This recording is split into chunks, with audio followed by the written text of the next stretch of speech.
Neymar officially made Brazil's World Cup squad, and that should just terrify the rest of the world because Brazil clearly believes that even a broken, injured, declining Neymar can still give them a level none of their current players have ever reached. And honestly, they're probably right because people are forgetting what the last real version of Neymar actually looked like. The last full version of Neymar we saw in Europe wasn't some washed player surviving off reputation.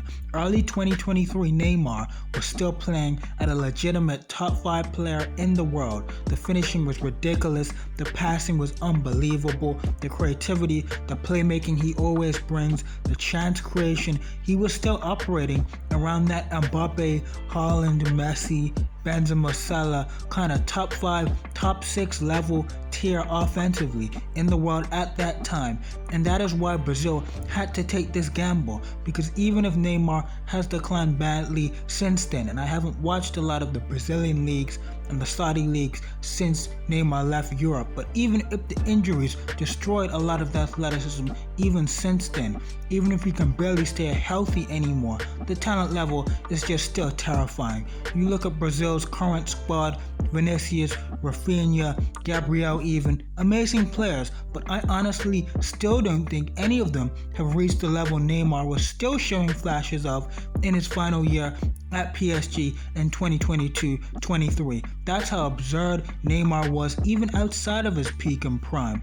I think people underrate how good Neymar still was technically even after his athletic prime. Late Neymar honestly may have been the best passing version of Neymar we've ever seen. The vision, the through balls, the IQ, the disguise on passes, the way to pass, the creativity in tight spaces. Even after losing explosiveness, he could still completely control games technically. Now obviously there were flaws, and this is where people think I'm just blindly defending Neymar when I'm not. One of the biggest criticisms of Neymar internationally for years, especially in his last 2 World Cups, in 2018-22 World Cups, 2021 Copa America even, was that he sometimes trusted himself too much dribbling, holding the ball too long, trying to force moments on himself, not trusting his teammates enough.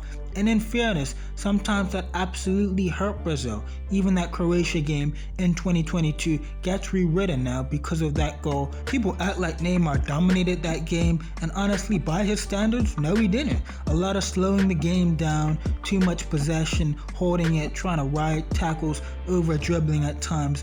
But then, with one moment, he reminds you why Brazil can never fully move on from him. Extra time goal against Croatia is honestly the perfect Neymar sequence.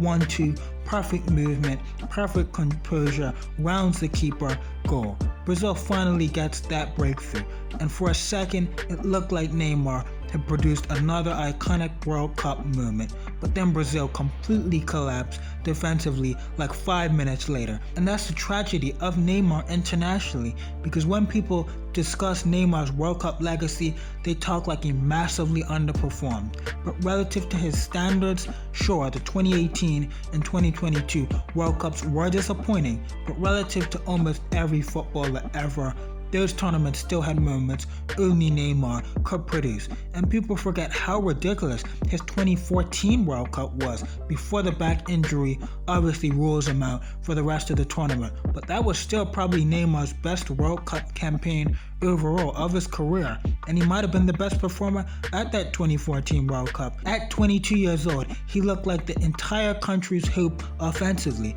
and that kind of tournament is why Brazil can never fully quit Neymar emotionally, because for over a decade, he's carried this pressure that basically no international player can survive comfortably outside of maybe Messi, Maradona, or Pele level expectations, and even Messi retired from Argentina at one point. And through all the criticism, through all the injuries, through all the disappointment, he's still become Brazil's all-time top scorer over Pele, R9, Ronaldinho, Zico, and some old-timers in Brazil history. That matters. He hasn't won a World Cup and a Copa America Yet, the prince who never became king, his legacy is lacking compared to the talent and how good we know he is. But can Brazil win the World Cup this year? This is scary for the rest of the world because Brazil doesn't need Neymar to be prime Neymar anymore. They already have the runners, the athletes, the pressers, the wide threats. What Brazil needs is someone who can decide a game